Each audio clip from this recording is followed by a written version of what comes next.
नमस्कार दोस्तों, आइए स्टार्ट करते हैं आज का वीडियो।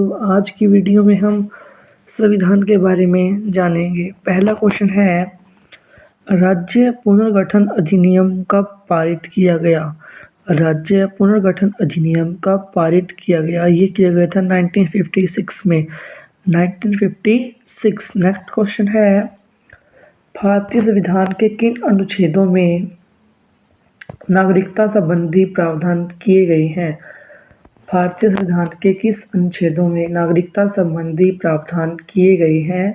अनुच्छेद 5 से 11। अनुच्छेद 5 से 11। भारतीय संविधान निम्नलिखित में से कौन सी नागरिकता प्रदान करता है? एकल नागरिकता। एकल नागरिकता। भारत के नागरिकों को कितने प्रकार की नागरिकता प्राप्त है? भारत के नागरिकों को कितने प्रकार की नागरिकता प्राप्त है? 1। मौलिक अधिकारों का निलंबन कौन कर सकता है? राष्ट्रपति। राष्ट्रपति। निम्नलिखित में से मौलिक अधिकारों में किसे डॉक्टर भीमराव अंबेडकर के संविधान का हृदय एवं आत्मा की संज्ञा दी गई है? सर्वाधिक उपचारों का अधिकार। संवैधानिक उपचारों का अधिकार। संपत्ति का अधिकार एक कानूनी अधिकार है। कानूनी अधिकार है। राष्ट्रपति किस स्थिति में अध्यादेश जारी कर सकता है? सदन के अधिवेशन न रहने की स्थिति में। सदन के अधिवेशन न रहने की स्थिति में। नेक्स्ट क्वेश्चन है, राष्ट्रपति और उपराष्ट्रपति की अनुपस्थिति में कौन कार्यभार ग्रहण करता है? कौन करता है? सर्वोच्च न्यायालय का मुख्य न्यायाधीश। सर्वोच्च न्यायालय का मुख्य न्यायाधीश। नेक्स्ट क्वेश्चन है, नामांकन के समय राष्ट्रपति पद के उम्मीदवार को जमानत के तौर पर कितना रुपया जमा कराना पड़ता है? नामांकन के समय राष्ट्रपति पद के उम्मीदवार को जमानत के तौर पर कितना रुपया जमा करना पड़ता है? 15,000 रुपये। 15,000 रुपये। राज्यसभा की बैठकों का सभापतित्व कौन करता है? राज्यसभा की बैठकों का सभापतित्व कौन करता है? उपराष्ट्रपति। उपराष्ट्रपति। उपराष्ट्रपति पद के उम्मीदवार के नामांकन की निर्वाचक मंडल के कम से कम सदस्यों का अनुमोदन प्राप्त होना आवश्यक है। 20। 20। उपराष्ट्रपति के पद की गोपनीयता की शपथ कौन दिलाता है? राष्ट्रपति। राष्ट्रपति। उपराष्ट्रपति अपना त्यागपत्र किससे संबोधित करता है? राष्ट्रपति। भारत के प्रथम उपराष्ट्रपति थे doctor S Radhakrishna. Doctor S Radhakrishna. उपराष्ट्रपति को राज्यसभा के रूप में अन्य भत्तों के अलावा कितना मासिक वेतन प्राप्त होता है? 40,000। 40,000 रुपये। राष्ट्रपति द्वारा राज्यसभा में कितने व्यक्ति मनोनीत किए जाते हैं? 12। राज्यसभा में किस राज्य के प्रतिनिधियों की संख्या सर्वाधिक है? राज्यसभा में किस राज्य के प्रतिनिधियों की संख्या सर्वाधिक है? उत्तर प्रदेश। उत्तर प्रदेश।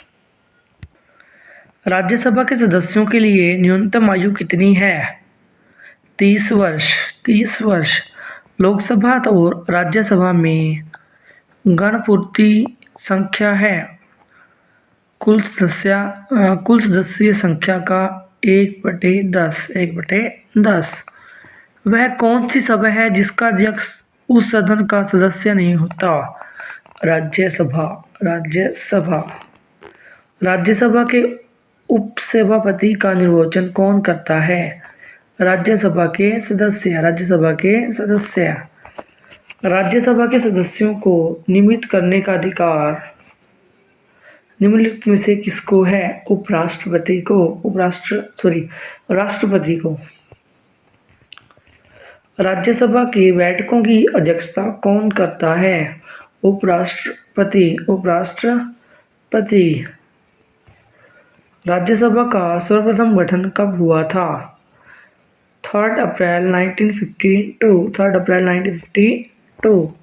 राज्यसभा का पदेन अध्यक्ष होता है उपराष्ट्रपति। राज्यसभा के सदस्यों का कार्यकाल कितने वर्षों का होता है? ये हमारा 6 वर्षों का होता है कार्यकाल। मूल संविधान में लोकसभा सदस्यों की संख्या निर्धारित की गई है 525। 33वें संशोधन अधिनियम द्वारा लोकसभा की अधिकतम सदस्य संख्या कितनी निर्धारित की गई? 545। 545। लोकसभा की अधिकतम सदस्य संख्या कितनी हो सकती है? लोकसभा की अधिकतम सदस्य संख्या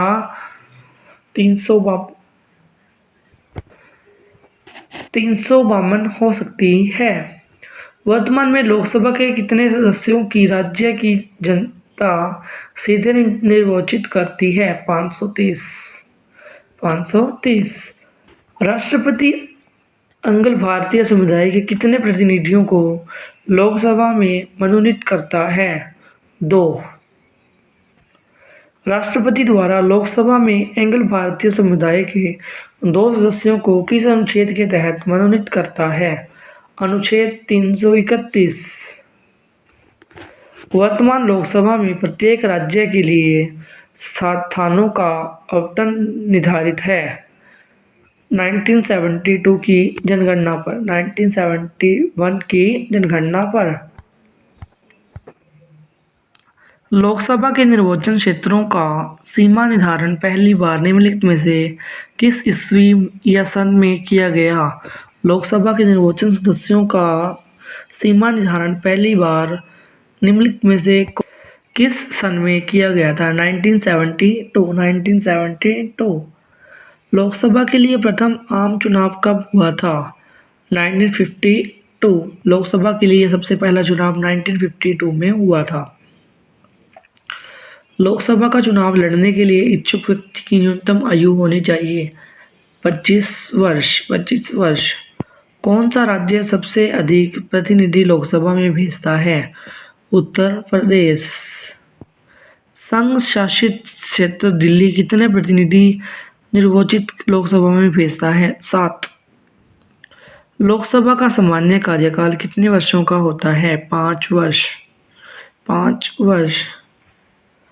लोकसभा में कोरम गणपूर्ति पूरा करने के लिए कम से कम कितने सदस्यों की जरूरत होती है? लोकसभा में कोरम गणपूर्ति पूरा करने के लिए कम से कम कितने सदस्यों की जरूरत होती है? कुल सदस्यों का 1/10। 1/10।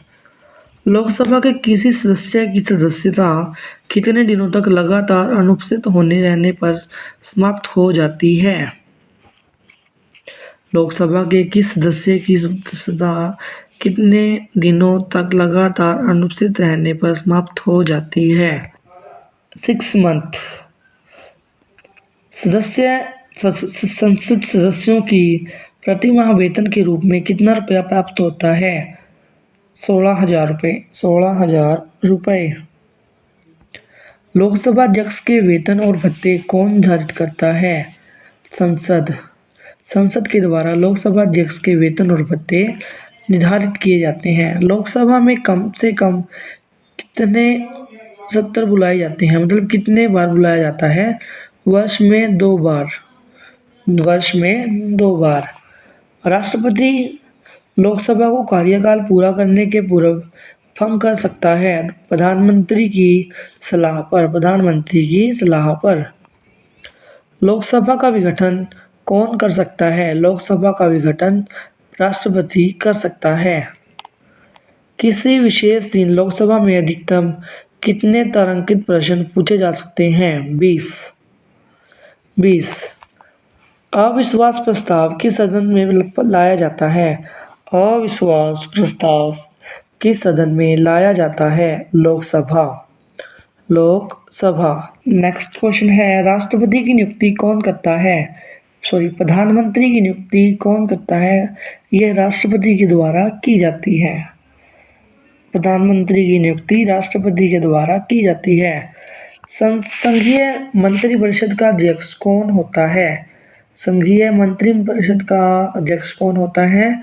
प्रधानमंत्री। प्रधानमंत्री। योजना आयोग का अध्यक्ष कौन होता है? अध्यक्ष होता है प्रधानमंत्री। प्रधानमंत्री। प्रधानमंत्री की नियुक्ति राष्ट्रपति करता है। यह किस अनुच्छेद में वर्णित है? अनुच्छेद 75। अनुच्छेद 75। भारत के प्रधानमंत्री पद के लिए उम्मीदवार वर्ग की कम से कम उम्र होनी चाहिए 25 वर्ष। 25 वर्ष। भारत के प्रधानमंत्री तब तक अपने पद पर रहता है जब तक वह लोकसभा का विश्वास। भारत में प्रधानमंत्री तब तक अपने पद पर रहता है जब तक लोकसभा का विश्वास उसे प्राप्त रहता है। थैंक यू दोस्तों।